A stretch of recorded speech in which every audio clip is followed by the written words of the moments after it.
اچھا جی، آج کیا ہے جی لمحہ فکریہ؟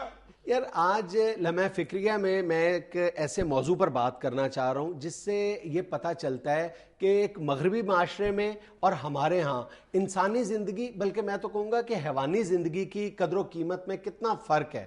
یہ پچھلے سال جب ہمارے ہاں سیلاب آیا تھا اور اس نے بڑے پیمانے پر ہماری جو ذخیرہ شدہ گندم تھی اس کو خراب کر دیا تھا، تو ڈیرہ غازی خان کے جو 8 مختلف سینٹرز تھے محکمہ خوراک کے، وہاں پر جو 50,000 بوریاں خراب ہو گئی تھیں گندم کی، ان کو ابھی نیلام کیا گیا ہے۔ اور اس شرط پر نیلام کیا گیا ہے کہ یہ جو گندم خریدیں گے لوگ، وہ اس کو انسانی استعمال میں نہیں لے کے آئیں گے، بلکہ صرف بھینسوں کے ونڈے میں شامل کریں گے، آگے فروخت کریں گے۔ ونڈا مین چارہ، ہاں یہ ونڈا اسے کہتے ہیں، ڈنڈے کی قسم سمجھ لو۔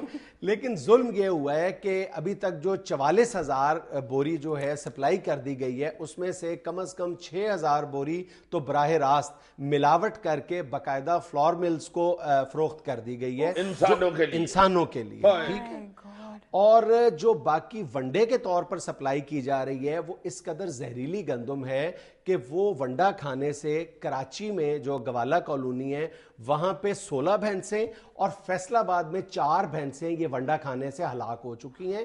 کلیئر کٹ یہ ایک زہریلی گندم کھانے سے یہ ہلاکتیں ہوئی ہیں۔ اور جب متاثرین نے جو فیصل آباد میں زرعی تحقیق کا ادارہ نایاب ہے وہاں سے اس گندم کو ٹیسٹ کروایا ہے، تو انہوں نے یہ رپورٹ دی ہے کہ یہ جو زہریلی گندم ہے یہ اس قدر زہریلی ہے کہ کسی بھی سانس لینے والی مخلوق کے لیے یہ قابل استعمال نہیں ہے۔ اور ظلم اوپر سے یہ کیا گیا کہ جو کچھ سپلائرز نے جب ایک ملک کمپنی سے رابطہ کیا، انہوں نے اپنے طور پر اس کمپنی نے جب ٹیسٹ کروائے تو اس نے بھی اس گندم کو آؤٹ رائٹلی ریجیکٹ کر دیا ہے۔ اب جب یہ متاثرین جو ہیں سیکٹری خوراک کے پاس پہنچتے ہیں، کہتے ہیں جناب آپ ان بھینسوں کا دودھ یا تو خود پی کے ہمارے سامنے دکھا دیں یا اپنے بچوں کو یہ دودھ پلا کے دکھا دیں، اور وہ آئیں بائیں شائیں کرنے لگ گئے ہیں سیکٹری صاحب۔ اور اوپر سے مزید ظلم یہ ہے کہ بجائے یہ کہ اس کی سپلائی جو ہے اس کے ٹینڈر منسوخ کر دیے جائیں، سپلائی روک دی جائے، اس کی ری ٹینڈرنگ کی جا رہی ہے۔ 2 فروری کو دوبارہ یہ فروخت کے لیے گندم پیش کی جا رہی ہے۔ یہ خراب پتہ نہیں سوکھ کے ٹھیک ہو گئی ہو۔ اب دوسرا سنو کہ دوسری طرف کیا ہو رہا ہے۔ جس معاشرے کی ہم بات کرتے ہیں، جس کو ہم آئے دن کوسنے دیتے رہتے ہیں کہ وہ انسانی زندگی کو اہمیت نہیں دیتے، ان کا عالم یہ ہے کہ ورلڈ فوڈ پروگرام کے تحت سرحد کا جو علاقہ ازا خیل ہے وہاں پر بھی 3.5 لاکھ کے قریب بوریاں جو ہیں وہ خوراک کی، جن میں گندم بھی شامل ہے، وہ بھی پانی لگنے سے، سیلابی پانی سے ضائع ہو گئی ہیں۔ انہوں نے اس کی ٹینڈرنگ کا وہاں پر بھی اعلان کیا گیا۔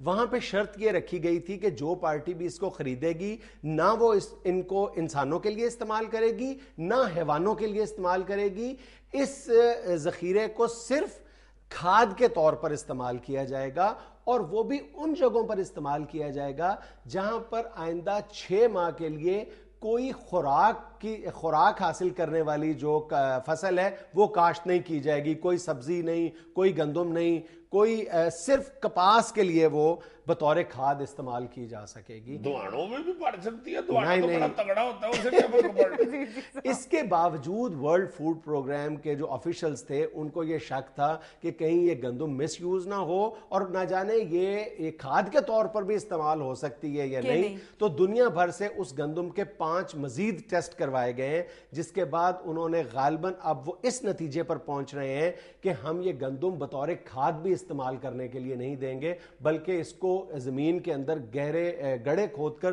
ڈمپ کر دیا جائے گا۔ یعنی لاکھوں بوریاں جو گندم ہے وہ ٹوئے میں دبا چھوڑیں گے، اس لیے کہ زہریلی ہے۔ کیا باشے دل کرے اب زمین کے اندر ادھر کیڑے سستی روٹی سکیم شروع کر دیں۔ مگر یہ تم نے کیوں کہا جی کہ میں اب اس معاشرے کی بات سناتا ہوں جن کو ہم ہر وقت کوسنے دیتے رہتے ہیں؟ اب میرا اشارہ مغربی معاشروں کی طرف ہے۔ ورلڈ فوڈ پروگرام ظاہر ہے وہی لوگ چلا رہے تھے ہمارے پشاور کے علاقے میں، لیکن تم یہ دیکھو نا کہ ان لوگوں کے نزدیک انسانی بلکہ حیوانی زندگی کی کچھ نہ کچھ اہمیت تو موجود ہے۔ کوسنے ہم اس لیے دیتے رہتے ہیں کہ وہ انسانی زندگی کی بھی بعض معاملات میں قدر نہیں کرتے اور مظالم کے پہاڑ توڑ ڈالتے ہیں۔ یہ بات اپنی جگہ درست ہے، لیکن یہ بات بھی تو اسی وقت ہمیں ہمیں تسلیم کرنی چاہیے کہ ان کے نزدیک ابھی تک کچھ جو انٹرنیشنل سیفٹی سٹینڈرڈز ہیں فوڈ کے حوالے سے وہ ان کا ڈر اور خوف موجود ہے, وہ کوئی رولز اور ریگولیشنز کو فالو کرتے ہیں. ہمارے ہاں جو صورتحال ہے وہ تمہارے سامنے ہے. نہیں تو ادھر پنجاب والے اس کی زہریلی گندم کی کیوں دوبارہ ٹینڈرنگ کر رہے ہیں؟ اس لیے کہ کوئی وہ تمام جو اصول و ضوابط ہیں جو سیفٹی سٹینڈرڈز ہیں ان کو بالائے طاق رکھ دیا گیا. یہ بالائے طاقت جو رکھتے ہیں جی, یہ کو بالیوں والی چھت کے اوپر رکھتے ہیں جی. ناظرین یہاں میں لینی ہے کمرشل بریک, ہمارے ساتھ رہیے گا. یار سیریس جواب دیا کرو, آگے سے ہنسنے لگ جاتے ہو لوگ, مجھے پھر جاہل سمجھتے ہیں. سیریس سوال بھی کر دیا کرو.